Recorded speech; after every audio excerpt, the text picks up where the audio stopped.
News కి స్వాగతం. ఈనాటి వార్తల ప్రారంభానికి ముందుగా ముఖ్యాంశాలు మీకోసం.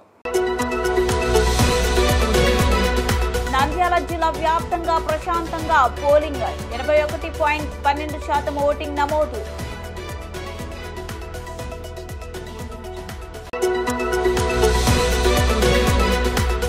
నంద్యాల జిల్లాలో రాజకీయ పార్టీల సమక్షంలో స్ట్రాంగ్ రూమ్లలో ఈవీఎంలను భద్రపరిచి సీలింగ్ వేసిన జిల్లా ఎన్నికల అధికారి డాక్టర్ శ్రీనివాసులు. మహానంది క్షేత్రంలో నేడు ఘనంగా జరిగిన వార్షిక పురస్కారోత్సవం, వేలాదిగా తరలివచ్చిన భక్తులు.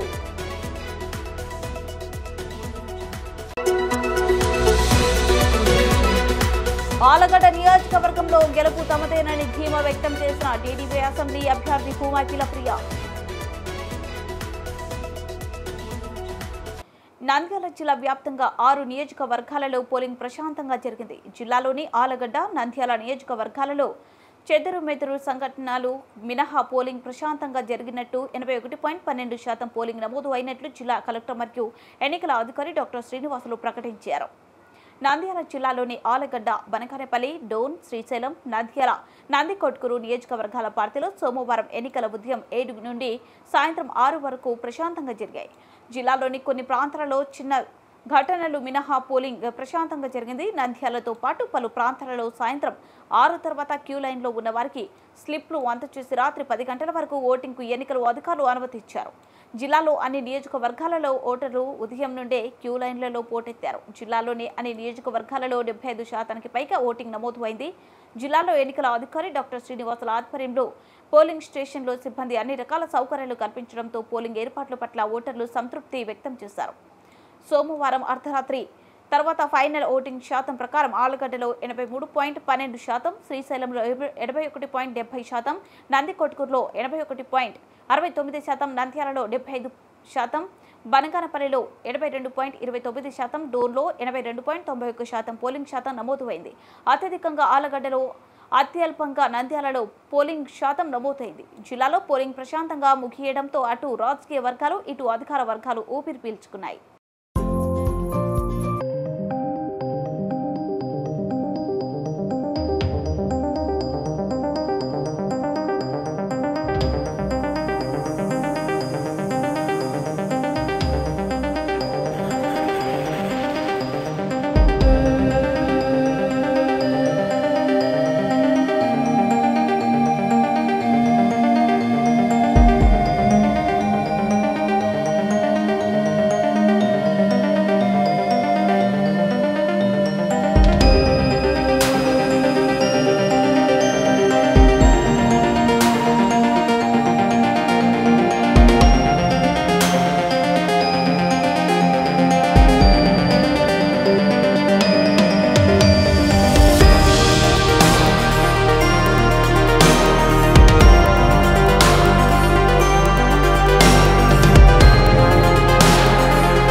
ప్రముఖ పుణ్యక్షేత్రమైన మహానందిలో వార్షిక పుష్కరోత్సవం అంగరంగ వైభవంగా జరిగింది.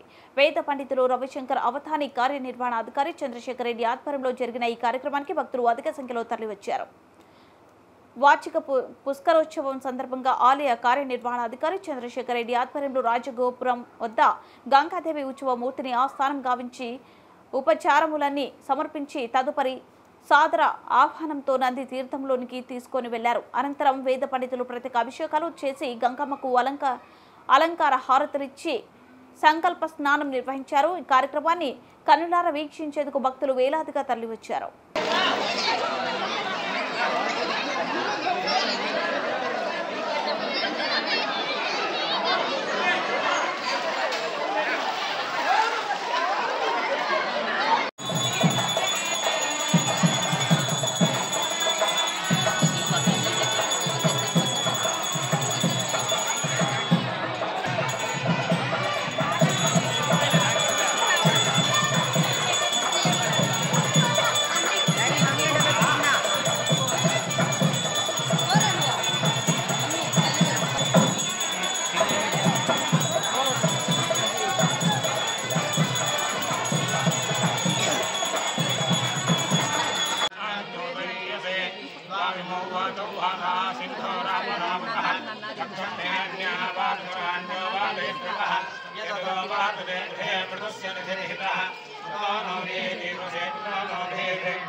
नमस्काराय नमः शंभवे जयो भवे नमः शंकराय नमस्काराय नमः शिवाय नमस्काराय नमः कार्याय दावार्याय नमः करणाय तोत्रणाय नमः आचार्याय दालाद्याय नमः सृष्ट्याय भेन्याय नमः सिरत्याय प्रभाव्याय नमः यज्ञाय प्रभुत्याय नमः किंधराय दक्षिणाय नमः प्रवर्धिने नमस्ते नमः गोष्ट्याय नृत्याय नमः स्तुत्याय देश्याय नमः काट्याय नमः नमो नय्याय देश्याय नमः सव्याय नमस्याय नमः सृष्ट्याय हरित्याय नमो लोक्याय लोक्याय नमो लोक्याय सोम्याय नमः संज्ञाय परमसत्याय नमो परमानाय ताविद्भवे नमः आचरते प्रचलते नमो वक्तिने देवानां भूये नमो क्षीणये नमो विजन्मके नमो आनन्दके नमो आनिवके द्वारे नमस्ते दरिद्रने जाते हे दुर्मे दृष्टमहस्ते प्रभो मदे धनो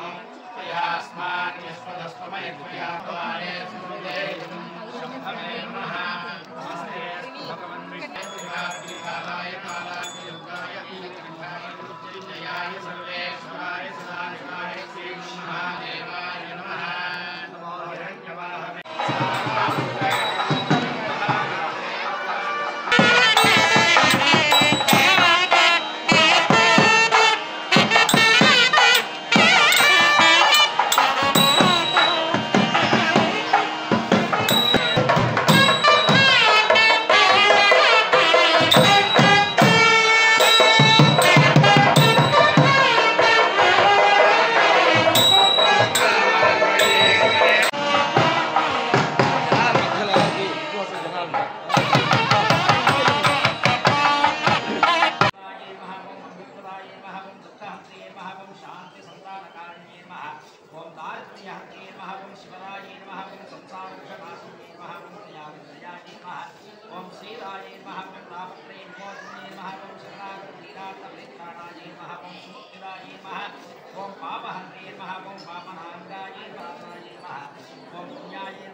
ओम रम्य रूप पद्धते नमः ओम उमा सहोदरी नमः ओम अज्ञान तिमिरा पद्धते नमः ओम गंगा देवी नमः ఏంటంటే మనకి 12 సంవత్సరములకు ఒకసారి వచ్చేటువంటి గంగా పుష్కర స్నానం ఎంత విశేషమైనటువంటి ఫలమో ప్రతి సంవత్సరం ఈ ఒక్క రోజు ఇక్కడ చేసేటువంటి స్నానం అనేటువంటి సమానమైనటువంటి ఫలాన్ని కలగజేస్తుంది చెప్పి పురాణాలతో కూడా మనకి విశేషంగా పరమేశ్వరుడు స్వయంగా ఇచ్చినటువంటి ఆదేశంగా మనకి చెప్పబడుతుంది. కాబట్టి ఈ రోజున ఇక్కడ చేసేటువంటి స్నానం అనేటువంటిది మనకి ఆ యొక్క గంగా పుష్కర స్నానానికంటే కూడా ఉత్తమమైనటువంటి స్నానంగా చెప్పబడుతుంది. ఎందుకంటే గంగాదేవితో కలిసి మనం స్నానం చేస్తాం కాబట్టి ఆ ఫలం అనేటువంటిది అద్భుతంగా ఉంటుంది ఈ రోజున చేసే అద్భుతమైన విషయం. ఎందుకంటే మహానంది క్షేత్రం అనేటువంటిది పర్వతాల మధ్యలో ఉన్నటువంటిది, పర్వతం కింద ఉన్నటువంటి ఒక అద్భుతమైనటువంటి క్షేత్రం. ఇదంతా కూడా నల్లమల అభయారణ్యంగా ఉండేటువంటి అరణ్య ప్రాంతం ఇది. ఇక్కడ నందీశ్వరుడు తపస్సు చేసినటువంటి జన్మించినటువంటి ఒక మహాపవిత్ర స్థలంగా చెప్పబడుతుంది. కాబట్టి ఇక్కడ వచ్చేటువంటి ఈ నీరంతా కూడా ఈ క్షేత్ర పరిసరాల్లో ఉండేటువంటి ఔషధ గుణాలు కలిగినటువంటి అనేక మొక్కలను, వృక్షజాతులను, లేదా ఇక్కడ ఉన్నటువంటి మట్టి కానీ ఇవన్నీ కూడా చాలా విశేషమైనటువంటిది. కాబట్టి వాటిని స్పర్శిస్తూ వస్తున్నటువంటి ఆ యొక్క నీటిలో స్నానం అనేటువంటిది మనకి శరీరంలో ఉన్నటువంటి అనారోగ్య బాధల్ని పోగొడుతుంది. అట్లాగే మన దశపూర్వేషాం దశాపరేషాం అంటారంటే మన ముందు 10 తరాలు, మన తరువాత 10 తరాలు కూడా తెలిసి తెలియక చేసినటువంటి సకల పాపాలను కూడా పోగొట్టగలిగినటువంటి శక్తి అనేటువంటిది నీటికి మాత్రమే ఉంది. మనం ఏ పూజ చేసినా, ఏ కార్యక్రమం చేసినా మనం పుణ్యాహవాచనం అనేటువంటిది ప్రధానంగా మనం చేస్తూ ఉంటాము. ఎందుకంటే పంచభూతాల్లో ఉన్నటువంటి ఆ యొక్క గాలి ద్వారా కానీ, లేదా నీటి ద్వారా కానీ లేదా అగ్ని ద్వారా కానీ మనం ఏ వస్తువునైనా శుద్ధి చేయాలంటే వాటి ద్వారా మాత్రమే సాధ్యం. కాబట్టి అటువంటి నీరు ఒక అద్భుతమైనటువంటి సంపదగా ఈ క్షేత్రంలో ఉండడం అనేటువంటిది ఈ యొక్క క్షేత్రం ప్రత్యేకత. కాబట్టి ఇక్కడ ఉండేటువంటి నీళ్లలో యథార్థంగానే ఔషధ గుణాలు ఉన్నాయి. అనేక మంది దీన్ని చక్కగా పరిశీలించి కనుగొన్నారు కూడా. కాబట్టి ఈ నీటిలో స్నానం చేయడం, అందున ఈరోజు స్నానం చేయడం అనేటువంటిది ప్రత్యేకత. ఈరోజు ఉదయం శ్రీ గంగా మాతతో విశేష పూజలు చేయడం జరిగింది. ఈ వచ్చిన భక్తులు చాలామంది ఈరోజు వేలాదిగా రావడం జరిగింది. ముఖ్యంగా వైశాఖ శుద్ధ సప్తమి రోజున మహానంది క్షేత్రంలో చాలా విశేష పూజలు జరుగుతున్నాయి. ఈరోజు ముఖ్యంగా గంగా నది మాత ఇక్కడ పుణ్యస్నానం చేసి తమ పాపాలను పోగొట్టుకుందని చెప్పేసి చరిత్ర చెప్తుంది. కావున ఇలాంటి రోజున మహానంది క్షేత్రానికి వేలాదిగా భక్తులు ప్రతి సంవత్సరం వస్తున్నారు. ఈ సంవత్సరం కూడా వేలాది భక్తులుగా వస్తున్నారు. ముఖ్యంగా చాలామంది భక్తులు గంగా నదిలో తమ పాపాలను పోగొట్టడానికి పుణ్యస్నానం చేస్తుంటారు. అలాంటి గంగాదేవి ఈరోజు మహానంది క్షేత్రంలో రుద్రగుండంలో పుణ్యస్నానం చేసి తమ పాపాలను పోగొట్టుకుంటుంది. కావున అలాంటి స్థలం అనేది మహానంది క్షేత్రంలో రుద్రగుండం అనేది ఉంటుంది. కావున భక్తులు ఈ రుద్రగుండంలో ఈరోజు స్నానం చేసి తమ పాపాలను పోగొట్టుకొని తమ స్వామివారి అమ్మవారికి కృపకు పాత్రలు అవుతారు. కావున ఈరోజు ఉదయం నుంచే చాలామంది భక్తులు రావడము, వాళ్ళకి క్యూ లైన్లలో ఏర్పాట్లు చేయడము, మా ఆలయ సిబ్బంది కానీ, మా అర్చకులు కానీ, మా వేద పండితులు కానీ అన్ని వైదిక పరంగా చేయాల్సిన కార్యక్రమాలంతా చేస్తున్నారు. కావున ఈరోజు మహానంది క్షేత్రానికి వేలాదిగా భక్తులు తల్లి రావాల్సింది మా అమ్మవారి కృపకు పాత్రలు కావాలని తెలియజేస్తున్నారు. ఆలగడ్డ నియోజకవర్గంలో తమ గెలుపు తథ్యమని టీడీపీ ఎమ్మెల్యే అభ్యర్థి భూమా అఖిలప్రియ ధీమా వ్యక్తం చేశారు. సోమవారం పోలింగ్ అనంతరం ఆమె మాట్లాడుతూ నియోజకవర్గంలో జిల్లాలోనే అత్యధికంగా 83.12% పోలింగ్ నమోదైందని, పోలింగ్ సరళిని బట్టి ఎన్నికల్లో తప్పక విజయం సాధిస్తానని ధీమా వ్యక్తం చేశారు. వైసీపీ నాయకులు తమ ఓటమిని అంగీకరిస్తూ నియోజకవర్గంలోని రుద్రవరం మండలంతో పాటు పలు ప్రాంతాల్లో ఘర్షణలకు దిగారన్నారు. ప్రజలు, అభిమానులు, టీడీపీ కార్యకర్తలు ప్రతి ఒక్కరూ కూడా వైసీపీ ప్రభుత్వంపై కసితో ఆ పార్టీని సాగనంపడానికి పనిచేస్తారన్నారు. ఇక వైసీపీ నాయకులు తట్టాబుట్టా సర్దుకొని ఊళ్లు ఖాళీ చేసి వెళ్లడానికి సిద్ధంగా ఉండాలన్నారు. జగన్మోహన్ రెడ్డి ఇప్పటికే లండన్కు వెళ్లడానికి తట్టాబుట్టా సర్దుకున్నారన్నారు. ఆలగడ్డలో గొడవలు జరుగుతాయని తాను 5 గంటలకు ప్రెస్ మీట్ పెట్టి మరీ చెప్పానని, అయినా అధికారులు ఎలాంటి చర్యలు తీసుకోలేదన్నారు. తాము ఊహించినట్లుగానే వైసీపీ వారు 6 గంటలకు రుద్రవరంలో గొడవలు పెట్టుకున్నారన్నారు. వైసీపీ నాయకులు భయంకర వాతావరణాన్ని కల్పించారన్నారు. ఎన్నికల నిబంధనల ప్రకారం అభ్యర్థితో పాటు 2 వాహనాలకు మాత్రమే అనుమతి ఉందన్నారు. దానికి విరుద్ధంగా ఎరుగుడి దిన్నే గ్రామంలోనే బ్యాచ్ మొత్తం తీసుకుని పోలింగ్ బూతుల వద్దకు తిరుగుతూ గొడవలు సృష్టించారన్నారు. ఈసీ ఆలగడ్డ నియోజకవర్గాన్ని అత్యంత సమస్యాత్మక నియోజకవర్గంగా గుర్తించిందన్నారు. దానికి అనుగుణంగా పోలీసు బందోబస్తు నియమించలేదన్నారు. వైసీపీ నాయకులు ఆగడాలను పోలీసులు అధికారులు అడ్డుకోవడంలో విఫలమయ్యారని అఖిల విమర్శించారు. పోలింగ్ సమయం దాటిపోయిన పోలింగ్ కేంద్రాల వద్ద ఓటు హక్కు వినియోగించుకునేందుకు ఓటర్లు బారులు తీరి స్వచ్ఛందంగా బయటకు వచ్చి తమ ఓటు హక్కు వినియోగించుకుని తనను అత్యధిక మెజార్టీతో గెలిపించబోతున్నారన్నారు.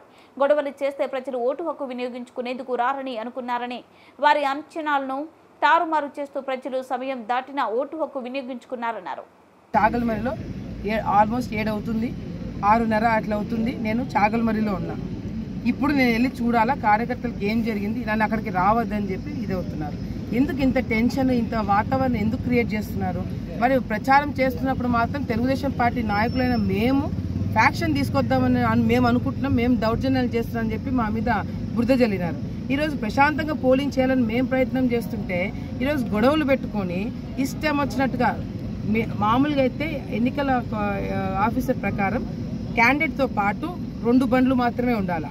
కానీ ప్రభాకర్ రెడ్డి అదేవిధంగా వాళ్ళ కొడుకు, వాళ్ళ డ్రైవర్లు, వాళ్ళు మొత్తం బ్యాచ్ అంతా కూడా ఎరుగుడుదిన్న గ్రామం నుంచి కూడా దింపి ఈరోజు ఆలగడ్డ పట్టణంలో ఒక అలజడి సృష్టించాలని చెప్పి చేస్తున్నారు. నేను మాట్లాడుతున్నా, అక్కడ గొడవలు జరుగుతున్నాయి. గతంలో కూడా అహోబిలంలో అదేవిధంగా ఆలగడ్డ పట్టణంలో గొడవలు జరిగినందుకే ఆలగడ్డ తాలూకాని కాంప్లికేటెడ్ తాలూకా కిందకి ఈసీ గుర్తించడం జరిగింది. అంటే ఇక్కడ గొడవలు ఎక్కువ జరగడానికి అవకాశం ఉంది. మళ్ళీ ఏంది, కర్నూలు ఉమ్మడి జిల్లాలో 2 జిల్లాల్లో కేవలం ఆలగడ్డ పేరు మాత్రమే ఉంది. అటువంటి ఆలగడ్డలో మిగతా గ్రామాల నుంచి ఆలగడ్డ టౌన్కి భారీ ఎత్తున రౌడీలకు వస్తున్నారు అంటే ఎందుకు పోలీస్ డిపార్ట్మెంట్ అడ్డుకోలేకపోతున్నారు అనేది అది ఈరోజు ప్రజలందరూ కూడా అర్థం కావట్లేదు. ఈరోజు చాలా మంది పోలింగ్ బూతులలో ఇంకా ఉన్నారు. 6 దాటుతుంది, 7 దాటుతుంది, 8 దాటేటట్టు ఉంది. మరి ఇటువంటి పరిస్థితులలో ఈ విధంగా గొడవలు పెట్టుకుని వాళ్ళు పోలింగ్ ఆపాలని చెప్పి చూస్తుంటే ఎన్నికల కమిషన్ ఎందుకు కళ్ళు మూసుకొని కూర్చుంది? ఎందుకు పోలీస్ డిపార్ట్మెంట్ వాళ్ళకి ఫోర్స్ ఎందుకు ఇవ్వలేకపోతుంది? ఆలగడ్డ కాంప్లికేటెడ్ ఏరియా, ఎక్కువ గొడవలు జరుగుతాయి అన్నప్పుడు ఎక్కువ ఫోర్స్ని దింపించాల్సింది. ఎందుకు ఫోర్స్ని దింపలేదు? పోనీ దింపితే ఎక్కడ కూర్చోబెట్టారు? మాకైతే కంటికి కనిపించట్లేదు. నేను రుద్రవరం మండలంకి పొద్దునే పోతే ఆడ చాలా బూతులలో పోలీసులే లేరు. సో ఏం జరుగుతుంది అనేది దేవుడికి తెలియాలా. ఈ రోజు ఎట్లా గడుస్తుంది అనేది ఎవరు చెప్పలేకపోతున్నారు.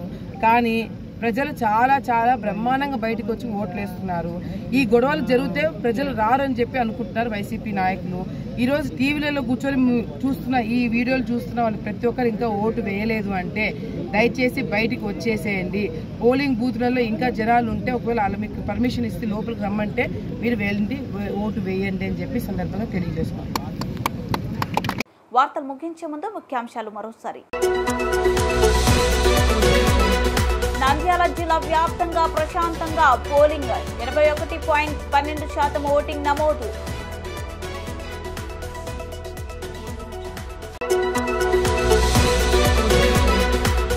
నంద్యాల జిల్లాలో రాజకీయ పార్టీల సమక్షంలో స్ట్రాంగ్ రూమ్లలో ఈవీఎంలను భద్రపరిచి సీలింగ్ వేసిన జిల్లా ఎన్నికల అధికారి డాక్టర్ శ్రీనివాసులు. మహానంది క్షేత్రంలో నేడు ఘనంగా జరిగిన వార్షిక పురస్కారోత్సవం, వేలాదిగా తరలివచ్చిన భక్తులు.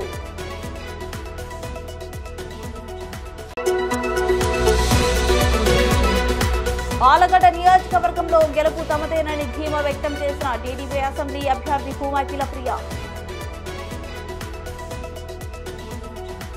ఈ వార్తలు ఇంతటితో సమాప్తం. మరిన్ని అప్డేట్స్ కోసం చూస్తూనే ఉండండి ప్రజా టీవీ. ప్రశ్నించే హక్కు మీది, చూపించే సత్తా మాది. Voice is yours.